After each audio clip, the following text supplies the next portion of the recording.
श्री हनुमान जन्मोत्सव पर श्री तीन छत्री बालाजी धाम में 5 दिवसीय भव्य आयोजन 29 मार्च से होगी शुरुआत। मंदसौर। श्री हनुमान जन्मोत्सव के पावन अवसर पर शहर के प्रसिद्ध श्री तीन छत्री बालाजी धाम में इस वर्ष भी भव्य 5 दिवसीय धार्मिक आयोजन किया जाएगा। आयोजन को लेकर आज एक प्रेस वार्ता का आयोजन किया गया, जिसमें कार्यक्रम की विस्तृत जानकारी दी गई। आयोजकों ने बताया कि प्रतिवर्ष की भांति इस वर्ष भी श्रद्धा और भक्ति के साथ कार्यक्रम आयोजित किया जा रहा है। ये 5 दिवसीय आयोजन 29 मार्च से प्रारंभ होकर 2 अप्रैल तक चलेगा। कार्यक्रम के प्रथम दिन 29 मार्च रविवार को प्रातः 8 बजे भव्य कलश यात्रा निकाली जाएगी, जिसके साथ ही 5 दिवसीय यज्ञ का शुभारंभ होगा। आयोजन के दौरान विभिन्न धार्मिक अनुष्ठान, भजन कीर्तन और श्रद्धालुओं के लिए विशेष व्यवस्थाएं की जाएंगी। श्री हनुमान जन्मोत्सव के इस आयोजन में बड़ी संख्या में श्रद्धालुओं के शामिल होने की संभावना है। आयोजकों ने सभी धर्म प्रेमी नागरिकों से अधिक संख्या में पहुंचकर धर्म लाभ लेने की अपील की है।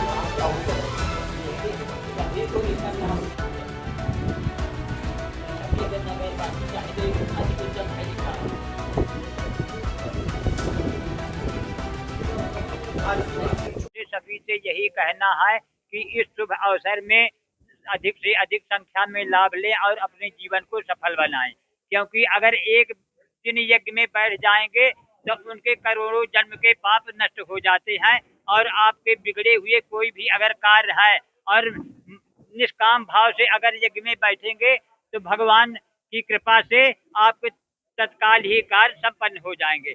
क्योंकि तीन छत्री बालाजी धाम में बालाजी की इतनी अनुपम कृपा है, कोई किसी प्रकार से अगर दुखी आता है तो बालाजी उसका निवारण कर देते हैं। तो नगरवासी अगर एक दिन भी यज्ञ में बैठ करके जीवन का लाभ ले तो कोई भी कार्य रुका होगा तो बालाजी की कृपा से संपन्न हो जाएगा। और यह त्योना के उत्तर तट में स्थल है तो और परम पुनीत है, क्योंकि इस परम पुनीत में अगर जीवन का सफल बनाना है तो ऐसे धर्म कार्य में जुड़ जाने से भी जीवन का कल्याण हो जाएगा। कार्यक्रम का उद्देश्य है सकल विश्व को सुख शांति प्रदान करने के लिए यह हनुमत महायज्ञ रखी गई है।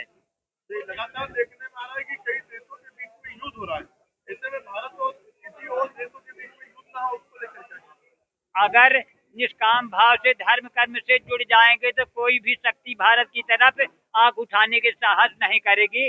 पर धर्म कर्म में आगे होना पड़ेगा सभी को और अपना ही कर्म फूलता है, क्योंकि करे जो कर्म पाव फल सोई धर्म करेंगे तो धर्म से जो है अब रक्षा होगी, धर्म ही रक्षा करेगा। अगर धर्म से विपरीत हो जाएंगे तो फिर असंभव है। अनुसार 5 वर्ष से यहाँ पर यज्ञ किया जा रहा है हनुमान जयंती महोत्सव पर, और इस बार भी 5 दिवसीय महायज्ञ हो रहा है। और ये यज्ञ जो है जन कल्याण की भावनाओं को लेकर के किया जा रहा है।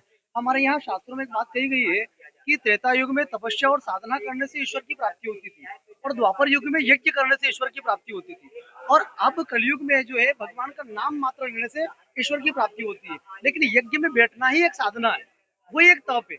और मंत्र उस यज्ञ को आप जब कर रहे हैं और मंत्र जब किसी यज्ञाचार्य के या ब्राह्मण के द्वारा बोला जा रहा है तो मंत्र ही आपका राम नाम है। तो ये तीनों काल की और तीनों युग की एक समावेश होकर के आपको वहाँ पर आहुति प्रदान करने का अवसर मिल रहा है। दूसरी बात ये है, हमारा हिंदू धर्मशास्त्र कहता है कि स्वाहा और स्वधा 2 शब्दों का प्रयोग हमेशा किया जाता है। स्वाहा शब्द जब देवताओं की आहुति होती है तब, और स्वधा जब पितरों को हम तर्पण अर्पण करते हैं तब जाकर के इन 2 शब्दों का प्रयोग हर घर में और यज्ञ में होना चाहिए। और मेरा तो मंदसौर की दशपुर धरा की जितनी भी जनता है सबसे विनम्र आग्रह है कि आप आइए, इस पावन तीर्थ के दर्शन करिए और दर्शन करके इस यज्ञ में सम्मिलित होइए और इस यज्ञ में बैठ करके अपने जो दुख है, क्लेश है, संकट है, उन सबका निवारण आप यहाँ यज्ञ में आएंगे, बैठेंगे तो आपको अपना समाधान 5 दिनों में मिल जाएगा। ऐसा ये यज्ञ 29 मार्च से 2 अप्रैल तक हनुमान जयंती पर्व तक ये 5 दिवसीय यज्ञ